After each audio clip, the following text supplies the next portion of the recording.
দেখো শুরু করলাম কলা ভাজা দিয়ে। দেখতে পাচ্ছ এখানে আছে কলা ভাজা, তারপরে আছে কলার, এটাকে কি বলে ভাড়ালি, আমরা তো এখানে আসামের ভাড়ালি বলি, অন্য জায়গায় এটাকে কি নামে বলে সেটা কিন্তু আমি ঠিক জানা নাই, কমেন্টে জানিয়ে দিবা আমাকে। তো এটা হচ্ছে ভাড়ালি, কলার ভিতর থেকে দেখো বের করা হয়েছে। আর এটা হচ্ছে থোর ফুল, এটা কলার ফুল। তো দেখো আজকে সব কলা দিয়ে স্টার্ট হচ্ছে। তো আর সঙ্গে আছে সাদা ভাত, আর সঙ্গে আছে দেখা গাছের কাঁঠাল দিয়ে ডাল। কারা কারা গাছের মানে কাঁঠালের ডাল খেয়েছো বা খেতে ভালোবাসো নিশ্চয়ই কমেন্ট করবে আর জানাবে। তো চলো আজকে খাওয়া দাওয়াটা তোমাদের সাথে স্টার্ট করছি। তো এটা হচ্ছে আমার থালা, দেখে নাও। আর হচ্ছে সাদা ভাত, আর এটা হচ্ছে সুদ্দি ভাইয়ের থালা।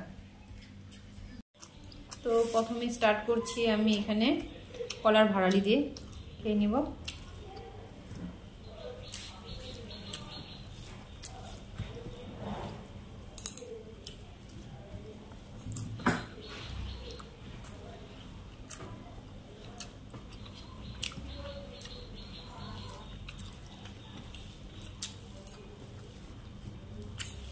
এখানে যে কলার ভাড়ালিটা রান্না হয়েছে এখানে আমরা খার দিয়েছি। অনেকে কিন্তু জানো না খারটা কি হয়।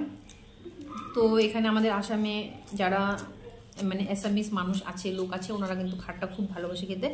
তো আমরাও সেখান থেকে এনে খারটা খাই, খুব ভালো লাগে। তো কলার যে ভাড়ালিটা বানানো হয়েছে সেটাতে আমি খার দিয়েছি।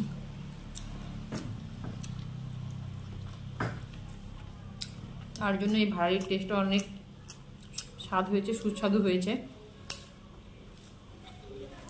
সুদ্দি ভাইকে দেখাবো নিজের দেখাই। এই দেখো সুদ্দি ভাই এখানে খাওয়া দাওয়া করছে, বলো কিছু। এই যে ভাড়ালি দিয়ে খাচ্ছি আমরা দুজনে মিলে, ভালোই লাগছে খেতে।